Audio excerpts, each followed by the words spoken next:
Okay, I'm here with another episode um, with none other than the suicidal, homicidal, genocidal Sabu and Melissa Coates, also known as Super Genie.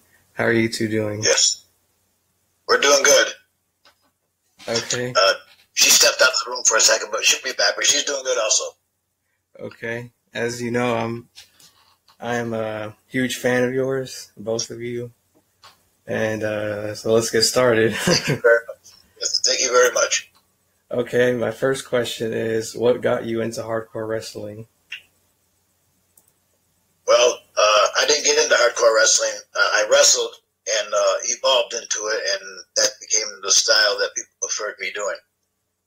Oh wow! So, because I started out. My first match was a regular hold-to-hold, hand-to-hand wrestling match. Very seldom hit the ropes. Didn't do no flying, nothing out of the ring, no chairs, no tables, no blood, no bullshit. Just a regular first match guy. I did that for 5 years. Yeah, because your uncle was really big on. He was strict on me learning all the corners, and then afterwards, when I went to Japan, the hardcore style was kind of just forced on me, and I was better than most guys, so people think I liked it, and I didn't like it, but I was just good at it, so I went with it. Wow. Yeah, you're I watched a bunch of your hardcore matches and your normal stuff, and they were really, really good. And well, see, my intention when I started wrestling wasn't to wrestle like my uncle or even the style I have now. My intention was just to be a wrestler and do the best I could. And then as time evolves, you evolve into a character or a personality that's really your own, which is deep inside you that you bring out.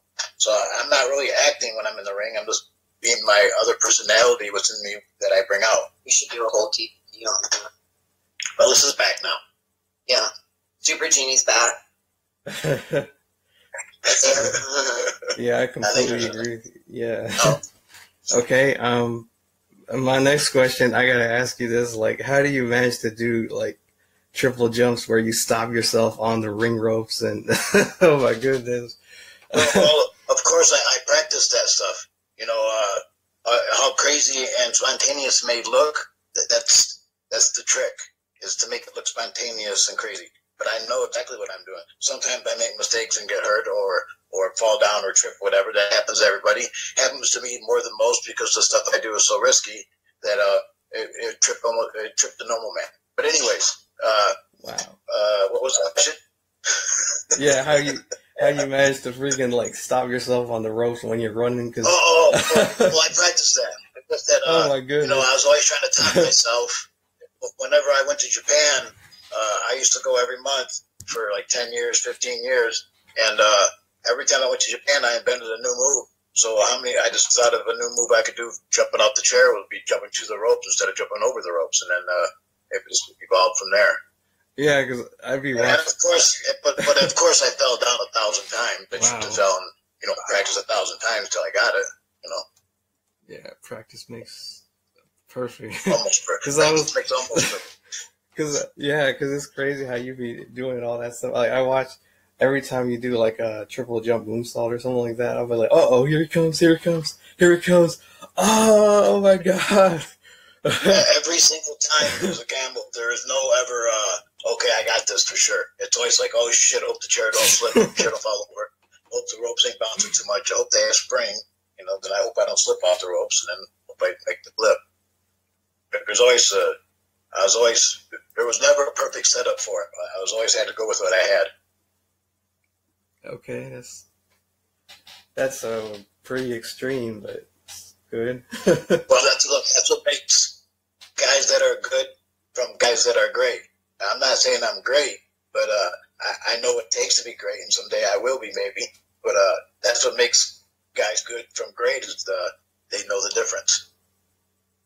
Yeah, I completely agree with you on that. Okay, my next question is, like, how did you change Eastern Championship Wrestling to ECW? Well, I didn't change it might change it, but I changed it by my style. You know, it changed automatically. Like Eastern sounded too regional, so they had wanted to think of something bigger. And Paul Lee and Todd Gordon came up with Extreme, not me. Well, you brought it from FMW. Well, yeah, the style I learned in Japan, I brought it to ECW, and then ECW made it their style, and that's what made it extreme. But I didn't make the word extreme myself. You know, I like that word. It fit perfect because but Eastern sounded too regional. Okay, I see. Because well, I used to call it Eastern Championship Wrestling, and now you're really saying is that you're on the east side of the United States instead of saying Extreme Championship Wrestling, we're extreme all over the world. Yeah, I like ECW better because it doesn't sound stuck in one area. It's, all over. Right. It's not like an NWO or NWC or a WWA or something. It was new. I never thought the ECW would work those three letters. I go, man, no one's going to catch on to ECW, but they did. Wow. Yeah, it's more. Not the company. I knew they'd catch on to the company because I was there, but I didn't think they'd catch on to the three letters of being ECW. It sounded so different. Yeah. Totally. Okay, my next question is, could you explain more on how the ECW match between you and Terry Funk, the barbed wire match, was set up? Well, there was no setup other than we wanted to, I don't know how to say it. There was no real setup for it. But Punk was trying to talk me into doing a barbed wire match for years, and I wouldn't do it.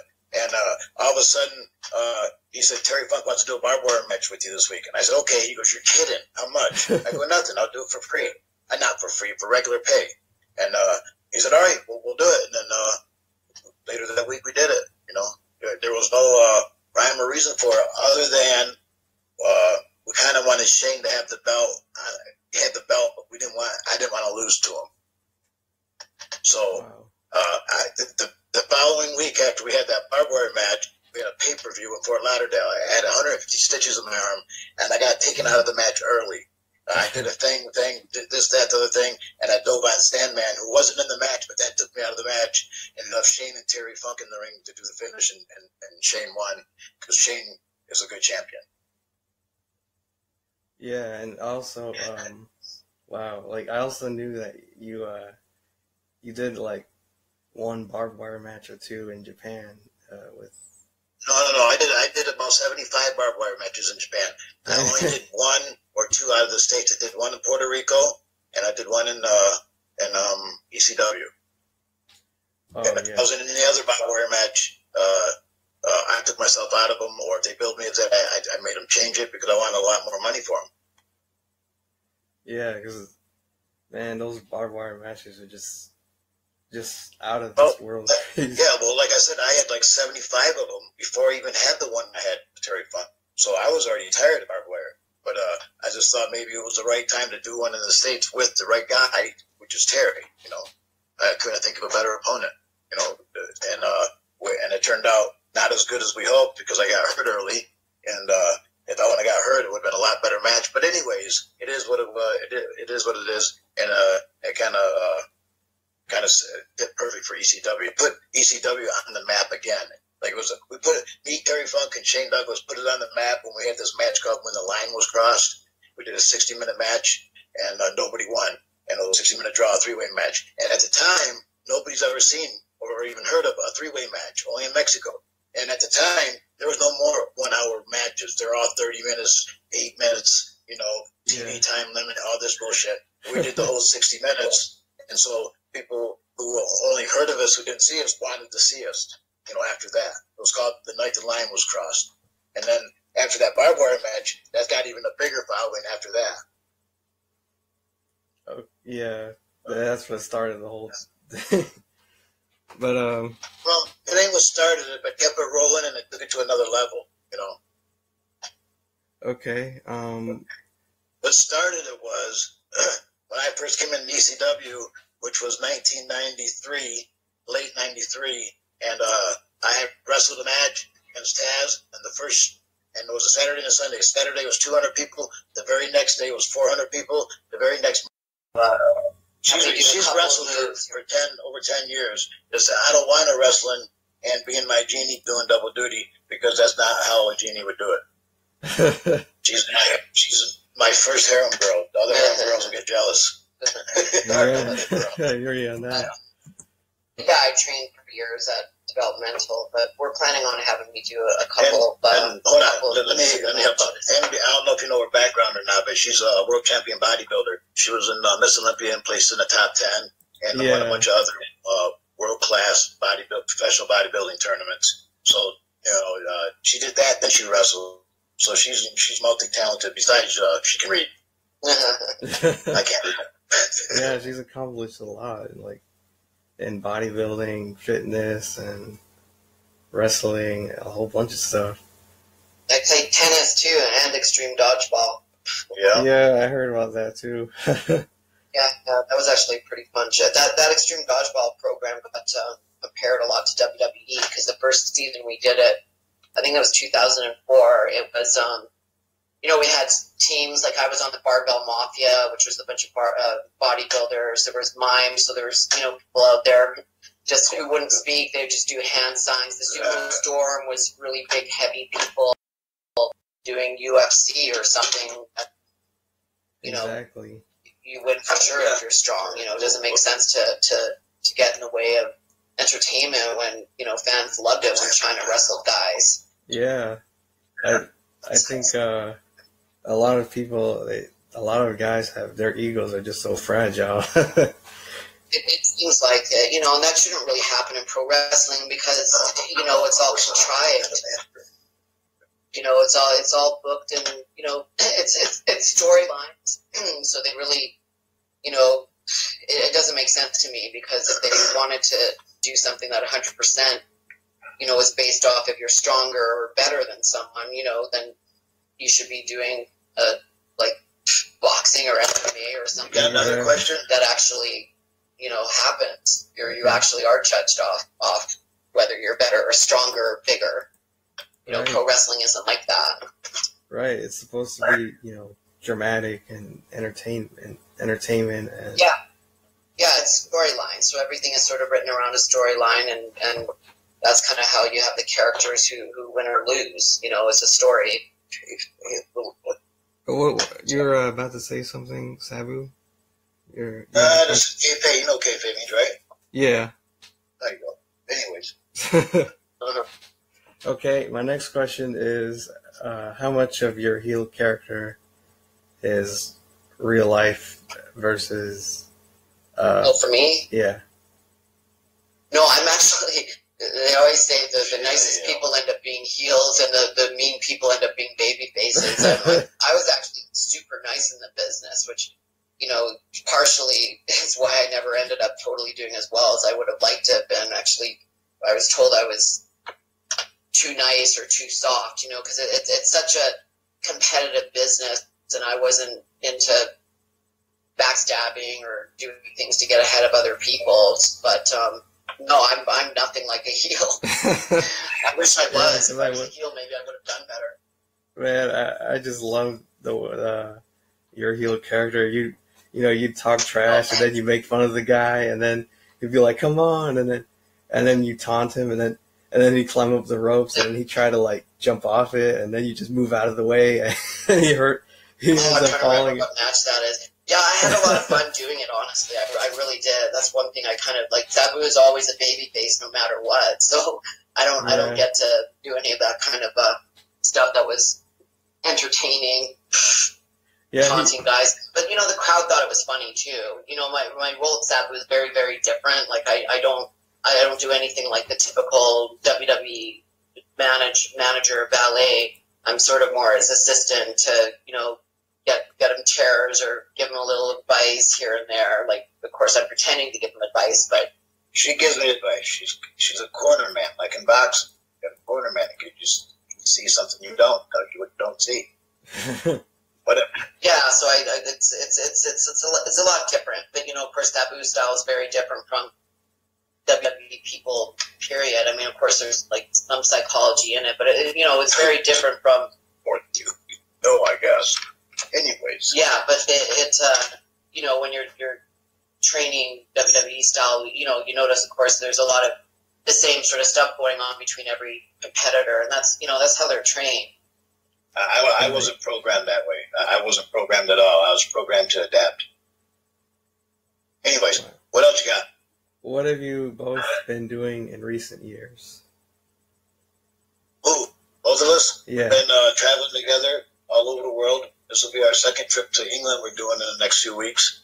We've been to Japan twice. We've been together for the last 3 years, but she's managed me for the last 2 years. And it's getting bigger and bigger each time we go somewhere. Yeah, wow. Yeah, Sabu stays really busy. So, besides his hip surgery that kind of took us out of the scene, he just got back on the scene. We're going to be in England for Scotland, and Ireland for the whole month of October. So, yeah, he's got a huge following, over, what do you call it, overseas. Over the pond. Yeah, over the pond. So we're going to go there for about 5 weeks. And, they had to forego a bunch of bookings here, but people are really excited that he's back together and able to wrestle, after his hip surgery. And I'm glad, too, because that was a lot of time spent just, hanging out here in Georgia, and that's when I started developing a pretty good selection of merchandise for him. So, we'll have that website going. And hey, what nationality are you, Isaiah? American. But are you Mexican? Are you Iranian? I'm Mexican, Completely American. white? Okay, Mexican. Yeah, Hispanic. So. Right, okay. Because I'm American too, but I'm Lebanese. Yeah, just, for some reason they had you build from Saudi Arabia or something. Yeah, they do the same with my uncle. They figure it all Arabs are the same, and people ain't gonna know the difference between one city or the other. They do now, because when I say Bombay, Michigan, people, Bombay's not in Michigan. It's a joke. Just have a joke. But anyways, okay. They always say an Arab guy is always from Saudi Arabia or from Iran. Really look at. Anyways. Okay. Was there a policy in regards to maintaining kayfabe back in the old days when you were? Yeah, when I first started, kayfabe was big time. That nobody else knew what the word meant but the other wrestlers, and you never were caught in the same car with your opponent or in the same room. I mean, at the arenas, you always had some dressing rooms and all that. Now all that's kind of gone, but not when they wrestle me, because I don't talk that much about a match. I just kind of call it in the ring. Okay, and interesting because nowadays it's more open. It's not really. Yeah, because it's insulting people's intelligence, trying to say it's real. Of course, it's not real, but it's not completely fake either. Do you call a movie fake when they take 30 takes and they take the best one and they go, okay, that's a movie, and then we don't get 30 takes, we get one, and then so what doing a movie? They don't call an actor fake; they call him a good actor or a bad actor. Yeah, and all the injuries people get, that's definitely real. Yeah, and the injuries too. What we do is actually more dangerous than UFC. UFC, when you're in danger, they stop the fight. In pro wrestling, when you're in danger, you continue the match. If you're tough, or you can quit, I guess, or whatever. But if you're hurt or knocked out, you continue the match. They don't stop it. But in UFC, they stop it when you're in danger. So in reality, pro wrestling is way more dangerous than UFC. Yeah, I completely agree with you. But unfortunately, people they don't respect it.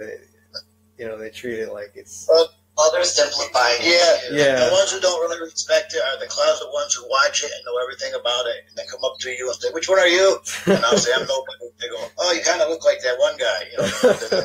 I know the question. They just don't want to admit they're a fan. There's nothing wrong with being a fan. Nothing wrong with being a mark. But nothing wrong with anything.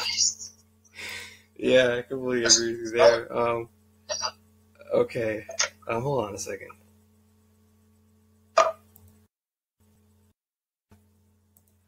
Yeah. But it's good enough. I know other guys, they squeeze the shit out of anybody because that's our job really, is to squeeze every penny out of you, out of fans. And I just was never into that. Yeah, Sabu is nothing like that at all. He's, for kids and stuff, he's taken photos for them, doesn't, for free. He's done all kinds of things, to help or other if someone people comes out. up to the table, well, how much is it for a picture? And and the person there will $10. They go, oh, well, how much do you got? They go, I only got $2. It's good enough. Yeah, I hear that. Whatever. Next question. Okay, my last question is: has hardcore wrestling how has hardcore wrestling changed in your opinion? Like, has it become better or worse than it was years ago? Obviously, it became worse because now big bumps, what I used to do, are now ordinary bumps, and everybody's topped everything I did. So it's changed for the worse because now guys are killing, they're dying. Someone died last week in the ring or something in Oklahoma, and other guys, killing themselves in the backyard trying to imitate us. But hardcore wrestling kind of got out of hand. Yeah. Like when I wrestle, I don't usually use weapons other than a chair and a table and whatever's at ringside. I don't like using hammers or trash cans. I will if it's like right there, but I don't request that stuff. That's for sure. Like Paul. Yeah, I'm not into the light bulb stuff, especially if you're not paying me. That's what I want more money for a light bulb. Yeah, because people are doing crazy stuff now. Like they're doing it for free or almost free, which is killing it for guys who are trying to make a living at it. And they're doing it in front of 50 people in dirty rings and dirty objects and dirty other wrestlers. They are what I call garbage wrestlers, and they actually look like garbage because they ain't lifted a weight in their life other than a light bulb tube. Yeah, and it's bad too with women's wrestling. There's a lot of women who do, matches for nothing. Yeah, for nothing. To get attention. It's hard for someone who has talent to get paid because these people without talent are willing to do it for free, and everybody's looking to save a dime. Everybody. Yeah, I actually started. Originally when me and Sabu first got together, he was going to promote me as a wrestler and get me bookings. It was just so hard to get her respectable payouts and respectable opponents. Yeah, it was so difficult. That's partly why I ended up being his genie. That he's generous with his pay with me and we do everything together. I help get him bookings too, and manage a lot of stuff, manage a lot of his merchandise. And, it's just really unfortunate that there's a lot of women out there not. She aided me very much when I before my surgery in the ring because I couldn't get in and out of the ring very good, so I could hardly walk. So she was making it way easier for me, and then talked me into actually getting my hip fixed, and then took care of me while I was getting fixed. And now I'm on my feet. I'm ready to leave her. Not really. Yeah. But anyway, she's helped out more than I can, I can express. Yeah, she's been really supportive. Wow, I'm amazed. With my age and with her age, that she's going to bring a little bit more youth to me with her body and her look, and her doing the running around and me just throwing the chairs. I said it before. You two make a really great team. Like I love that. When she throws the chairs at you and you catch it, and then you should have seen it in Japan. They seen one chair come flying and they pop, and they seen another chair flying and they popped a little louder. Then they seen a third chair flying and seen that it was coming from her and they popped even louder. It was like each time we got another level. Yeah, it actually took a lot of practice. I have to try to throw it straight up and down. So sometimes I don't do it perfectly. But most of the time I got it pretty good. And we've started a spot now where I'm outside the ring, throwing it into the ring over the ropes. Over the guy's head, so it's like about 8 feet. Yeah, so you got to. It's actually good. I have big biceps because I have to really throw that chair a good distance sometimes. Yeah, that's it. Other wrestlers kind of get it. They get how difficult it is to actually throw a chair perfectly like that. I don't think the fans really get that. Yeah, because when you're good at something, it's supposed to look easy. When you're bad at it, it looks like you're struggling. But if you're good at something, it's supposed to look easy. But that's why, when something is easy, our business is when something is easy, we have to make it look difficult. You know what I mean? Yeah, right. Anybody can punch somebody, but instead of me making an elaborate way of doing it, Yeah, that's where the art is at, making it look. That's like, the art. Make something look like something. Make nothing look like something. Yeah, well, it's been a pleasure doing this interview with you two. Yeah, you have any last words you want to add or anything like that? No, just that we're jamming and ready to go to England. We got a couple of shots in Texas. Yeah, Fort Worth and then Tulsa, Oklahoma. That's the 15th, 16th of this month. September. Yeah. And September something, we leave for England on the 30th, or we wrestle on England on the 30th, and he wrestles Scotland on the 1st, and then the rest of it in and out of Scotland and Ireland and England. Yeah, he's actually getting so many requests. We could probably stay there 3 months. Yeah, okay. 5 weeks. Anyways, that's pretty long. That's all I got to plug. Yeah. Well, and also, our new website. Yeah, SabuandSuperGenie.com. Sabu's Twitter is at Terry Brunk. Mine is at Melissa L. Coates, and also at SuperGenie111. So for bookings or whatever, merchandise questions, anything. Sabu actually answers a lot of people personally on his Twitter. A lot of people are absolutely surprised he's really answering them. But yeah, that's how to get a hold of him and how to get a hold of me. And hopefully we'll hit every part of the country sometime in the next 3 years, I hope. We will. We were just up in Canada, too, so Sabu hasn't been up in Canada. We just got back from Nova Scotia. We did 3 days up there, which went really well. Yeah, so that's kind of unexplored territory for the past 3 years. So we're going to be doing a lot more in Canada, too, coming up, which is where I'm from. I'm from Canada. I'm from Thunder Bay, Ontario, so it's nice to get back up to where I grew up. And I started in Canada. My first 2 years was in Ontario, so it'd be good to go back home there, too. Yeah. Also. Real excited for what y'all are doing, like, touring and everything. I hope everything turns out to be, the best. Wish the best for it will. Okay. Yeah, he's doing great with his hip. He's doing so much better. Actually, a lot of wrestlers come up and talk to you. Like, he actually has some wrestlers who've never, pro guys with pretty big names who have never talked to him, ever actually talked to him now about his hip. I think a lot of people think once their hip's done, that's it, their career's over. So I know he's been getting people, other people who are at the WWE for wrestling on the independent scene. A lot of them have been talking to him now. They're surprised, I guess, to see how well he's doing with his hip done. I think a lot of people thought he'd be done after that, but he's healed really well, and honestly, he's proven, I think, pretty much as good as you did before, almost.